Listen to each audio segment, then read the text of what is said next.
বিসমিল্লাহির রহমানির রহিম। আসসালামু আলাইকুম। সকলকে আমার রান্নাঘরে স্বাগত জানাচ্ছি।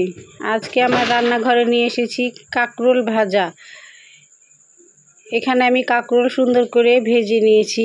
এটা খেতে কিন্তু অনেক মজা হয়েছিল।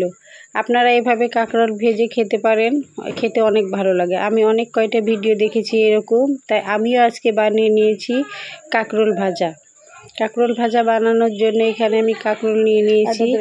এই কাঁকরোল সবগুলোই আমি কেটে নেব না, এখান থেকে আমি 4টে কাঁকরোল সুন্দর করে কেটে নেব। এই যে এরকম করে আমি লম্বা লম্বা করে কাঁকরোলগুলোকে কেটে নিয়েছি। এখন বাকি 3টাও আমি এরকম সুন্দর করে কেটে নেব।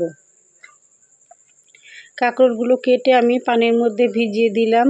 এই যে সবগুলো আমি কেটে নিয়েছি। এখন পানি থেকে ধুয়ে পানি থেকে উঠিয়ে নেব। এটা কিন্তু অনেক মজা হয়েছিল। এমনি কাঁকরোল ভাজি খেতে অত ভালো লাগে না, কিন্তু এভাবে কাঁকরোল ভাজা করে খেতে কিন্তু অনেক ভালো লাগে। এটা পোলাও, বিরিয়ানি বা খিচুড়ি যে কোনো কিছুর সঙ্গেই খাওয়া যায়, খেতে ভালো লাগে। এখন কাঁকরোলগুলোকে সুন্দর করে ধুয়ে আমি একটা বাটিতে উঠিয়ে নিয়েছি। এখন এর মধ্যে আমি পরিমাপ মতো লবণ দিয়ে দিলাম 1/2 চামচ হলুদ গুঁড়ো, 1/2 চামচ মরিচ গুঁড়ো। এখন হাত দিয়ে আমি সুন্দর করে মাখিয়ে নেব, যাতে প্রত্যেকটা কাঁকরোলের গায়ে মশলাগুলো লেগে যায়। এই যে দেখুন আপনারা, হাত দিয়ে কত সুন্দর করে আমি মাখিয়ে নিচ্ছি। এই যে আমার কাঁকরোলগুলো মাখানো হয়ে গেছে, আমি এটা রেখে দিলাম। এখন চুলায় কড়াই বসিয়ে কড়াইয়ের মধ্যে আমি তেল দিয়ে দিলাম। আর এই কাঁকরোল ভাজা করতে কিন্তু বেশি তেলও লাগেনি। এখন তেল হালকা গরম হলে কাঁকরোলগুলো একটা একটা করে দিয়ে দেব। আমি অর্ধেক কাঁকরোল একবারে ভাজা করব, আমি বাকি অর্ধেক পরে ভাজা করে নেব।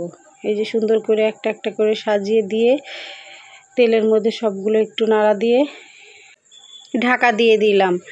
এখন ঢাকা উঠিয়ে আমি সুন্দর করে উল্টিয়ে দিচ্ছি। আর এটা করার সময় আমি চুলার আঁচ একদম মিডিয়াম রাখবো। বেশি জোরে জাল দিলে পরে এটা ওপর পুড়ে যাবে, কিন্তু ভেতর থেকে সেদ্ধ হবে না, খেতেও ভালো লাগবে না। এই যে সবগুলো সুন্দর করে উল্টিয়ে দিয়ে আবার আমি ঢাকা দিয়ে দিলাম। এই রান্নাটা আমি কয়েকবার ঢাকা দিয়ে করেছি, কিন্তু অনেক মজা হয়েছে। আবার এই যে ঢাকা উঠিয়ে আমি এই আর এক পাশ মোটামুটি হয়ে এসেছে।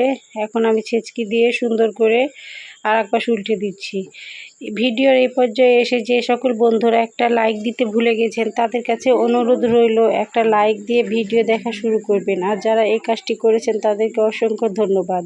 আর আমার চ্যানেলে যে সকল নতুন বন্ধুরা ভিডিও দেখা শুরু করেছেন, আমার ভিডিওর কোনো অংশ যদি আপনাদের ভালো লেগে যায়, তাহলে যারা ইউটিউব থেকে দেখছেন তারা সাবস্ক্রাইব করে আমার সঙ্গে থেকে যেতে পারেন। আর যারা ফেসবুক থেকে দেখছেন তারা ফলো দিয়ে আমার সঙ্গে থেকে যেতে পারেন।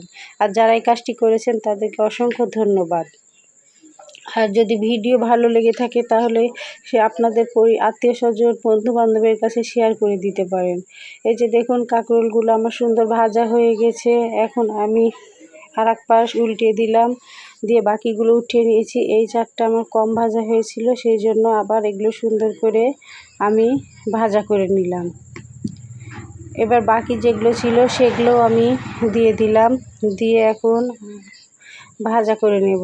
আর বন্ধুরা, আমি যখন ভিডিওর ভয়েস দিচ্ছিলাম তখন বাইরের অনেক নয়েজ ছিল, যেগুলো আমার ভয়েসের মধ্যে চলে এসেছে। সেই জন্য বন্ধুরা, আপনাদের কাছে আমি ক্ষমা চাইছি, আপনারা এটা ক্ষমাস্বরূপ দৃষ্টিতে দেখবেন। এই যে বাকি অর্ধেকটাও সুন্দর করে আমি ঢাকা দিয়ে দিলাম।